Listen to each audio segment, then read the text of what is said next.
गरीबों की कल्याणकारी योजना मनरेगा को सरकार खत्म करना चाहती है। उद्गार व्यक्त करते हुए लोकसभा में नेता प्रतिपक्ष व रायबरेली सांसद राहुल गांधी ने मंगलवार को मनरेगा बचाओ संग्राम चौपाल में सरकार पर जमकर हमला बोला। उन्होंने कहा कि भाजपा सरकार आज़ादी से पहले का हिंदुस्तान बनाना चाहती है, जहां अपनी जमीन अपना हक छीना जाएगा। मनरेगा के सहारे मोदी सरकार लोकतंत्र की तीसरी बड़ी पंचायत को ही खत्म कर देना चाहती है। कांग्रेस इसे बचाने के लिए लड़ रही है।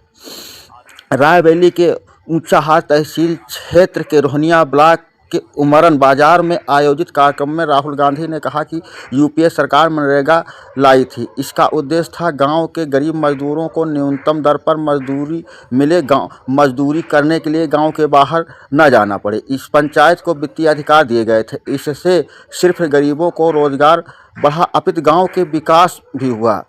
तालाब खोदे गए, सड़क नाली का निर्माण हुआ और गांव की सूरत बदली गई। लेकिन मौजूदा सरकार ने गरीबों को इस योजना को खत्म करने के निर्णय लिया है। राहुल गांधी ने कहा कि कुछ समय पूर्व मोदी ने मजाक उड़ाते हुए कहा था कि इस योजना से कोई फ़ायदा नहीं है, जबकि हकीकत यह है कि कोविड के दौरान अब सारी योजनाएं बंद हो गई ही, तब मनरेगा से मजदूरों और देश की रक्षा की। उन्होंने कहा कि अडानी और अंबानी को मदद करने के लिए इस योजना को ख़त्म किया जा रहा है। जो पैसा गरीबों को मिलता था अब यह अडानी को जाएगा। वहीं इस सभा के दौरान अपनी मांगों को लेकर पहुंची दर्जनों आशा बहुओं को निराशा हाथ लगी, क्योंकि राहुल गांधी अचानक गाड़ी पर बैठे और निकल गए। उनकी फरियाद को बिना सुने हुए निकल जाने के कारण आशा बहुओं को निराश होकर ही जनसभा से वापस लौटना पड़ा।